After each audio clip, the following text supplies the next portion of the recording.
subject, business data analysis and correlation with respect to correlation analysis. So what is correlation? What is correlation?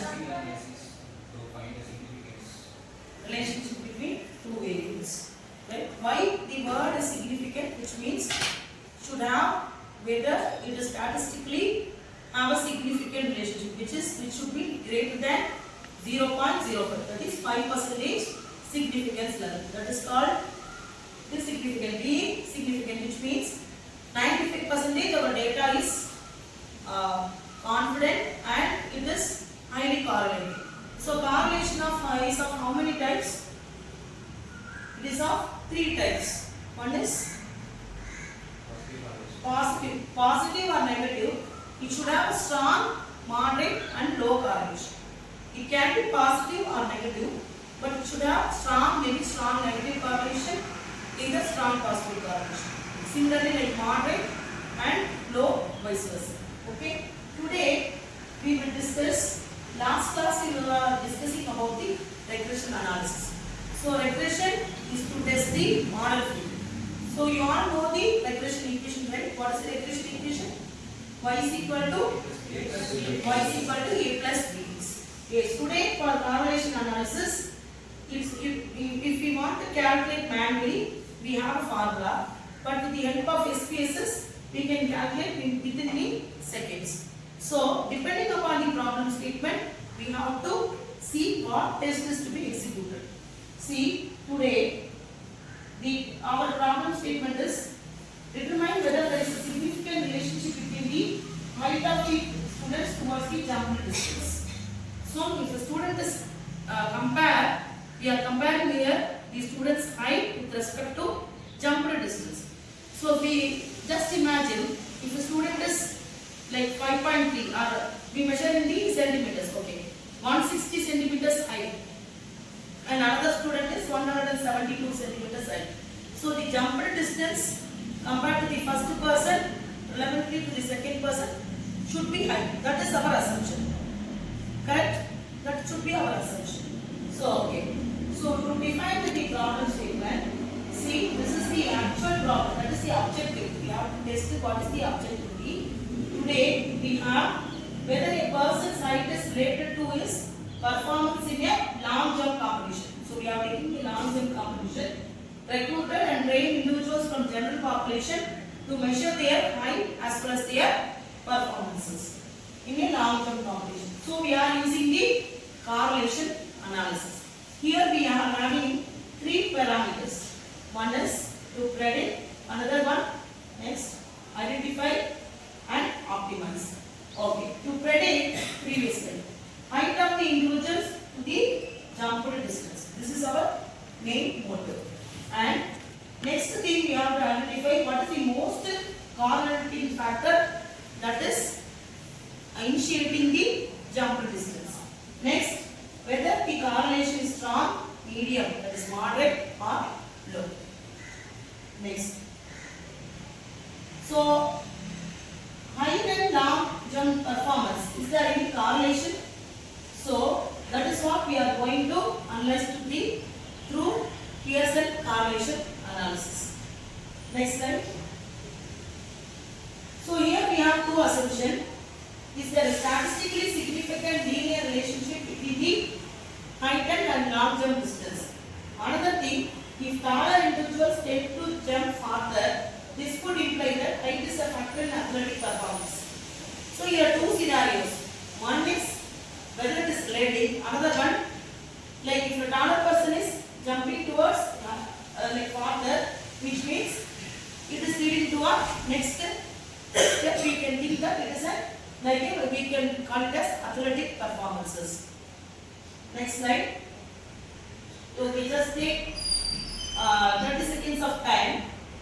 By understanding this problem, what are the things that we are going to recollect? Just note down.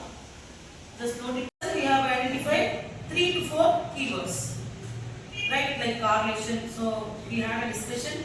We had correlation, strong, medium. These are the words which is running throughout our mind during this problem discussion. Yes, next.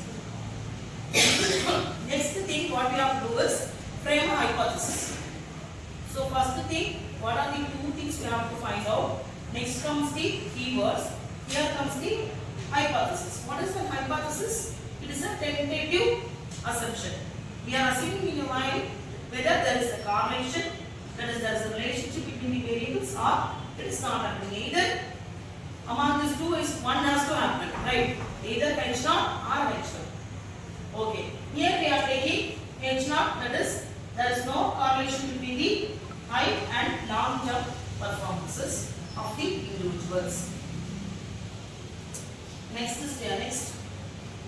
So now we are coming to the prototype. Just imagine all these are 5 DT stages, that is design thinking stages, and we are comparing this problem.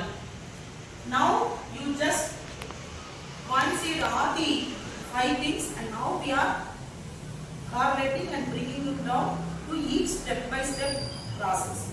So here we have the Pearson correlation. This is the manual. If you want to calculate the correlation analysis, it is denoted by small r.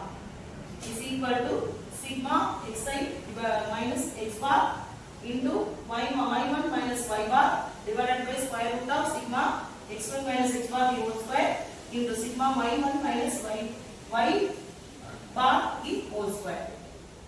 So y bar means it is the average of y variable and average of x variable. What is x here? X it is one variable, that is height of the person. Y jump distance. That is how we have to calculate. So this is the interpretation of the correlation coefficient. So the range lies between, always lies between the -1 to +1, showing the strength and direction of the two variables. Okay. So next the p-value estimates whether there is a indicates whether it is a statistically significant correlation is attaining or not, whether it is a weak, moderate or strong. Okay. Next. So we have a small break. Guys, like we have a small 5 to 6 minutes of break, and now we have one that is concluding. We have come across the concluding and knowledge. We will move on to the knowledge. Yes. Conclusion. So here the given value we have after calculating, we attained the R is 0.65 and the P value is 0.002, which is less than 0.05, which means it is highly significant. We have a moderate correlation, because if the R value is greater than 0.8, then it is a strong correlation. Here moderate correlation, but it is significant. In this case, we will reject the null hypothesis. Okay. See, there is a statistically significant moderate positive correlation between the height and long jump distance. So what are the implications? Height can be a factor, but training and technical techniques to perform good in the jump test remains the crucial for performance. Height is not only one factor which will determine the jump distance. Also the training and effective measure will result the good performances. Okay. Quickly we have come to the knowledge check. The researcher calculates the Pearson correlation between height and jump distance. Okay. So what is the correct interpretation among these 4 options? Whether there is no relationship between height and jump performance, taller individuals tend to jump shorter distances, or there is a statistically significant strong positive correlation between the height and jump performances, the p-value indicates the correlation is not significant. So which is relevant answer for this? So we go with option C. We have a statistically significant strong moderate correlation. Okay, so the answer more or less C is C is the correct option. Yes. Next. Yes, the answer is option C.